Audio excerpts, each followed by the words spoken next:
At T-Mobile, our critical mission is providing unparalleled 5G coverage for when connectivity is mission critical. Introducing T-Priority, America's best 5G network experience for first responders, even in times of congestion. More capacity, faster speeds, better coverage. T-Priority from T-Mobile, built for tomorrow's emergencies, ready today. Discover more at t-priority.com. For qualifying organizations on eligible rate plans, coverage not available in some areas and may be impacted by emergencies. The only reason for Formula One cars to go testing is to show off their transformer mode.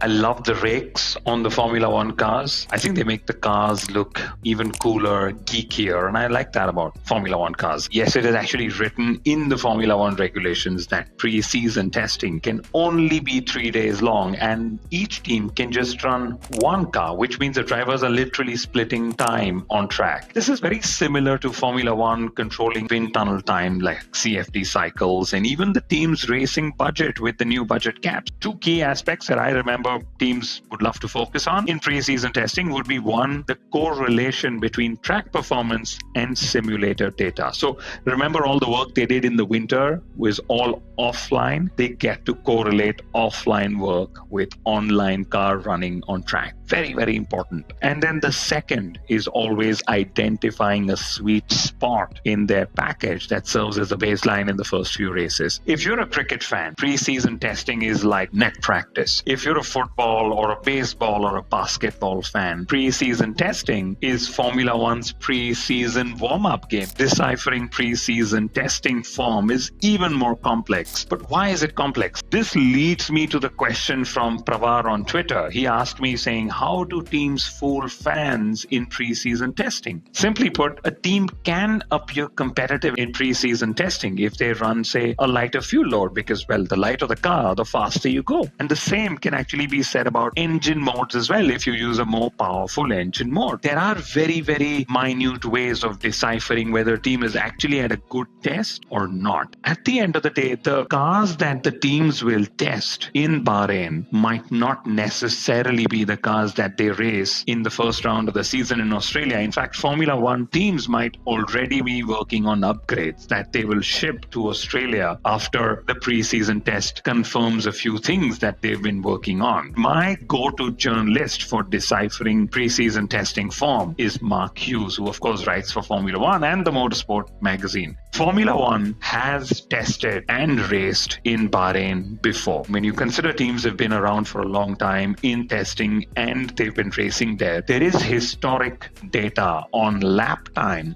versus fuel loads, right? Which means how much fuel do you carry and hence what are the lap times it could result in. Quite simply, go check last year's Bahrain Grand Prix lap times. Specifically, check the Q3 lap times because the drivers there are being fueled for 4 odd laps for their final single lap run in Q3. Track conditions make a difference. The temperature at which the circuit was being run at are some of the other variables that are in the mix that make reading testing form very difficult. So do teams get more days to test if they lose time due to reliability? Everything in Formula One is about efficient planning and execution, and testing is no different. You snooze, you lose. If you show up late, or if your car build is delayed, or if you have reliability issues, or for whatever reason, you lose vital track time, you do not get that time back. Is testing a good indicator for full season form? Teams and drivers do get a general sense of their car's initial impressions from testing, but season-long form is much more than having just a good test. It's about consistently delivering to a baseline performance and then uplifting that baseline performance at the driver and the car level through upgrades and so much more.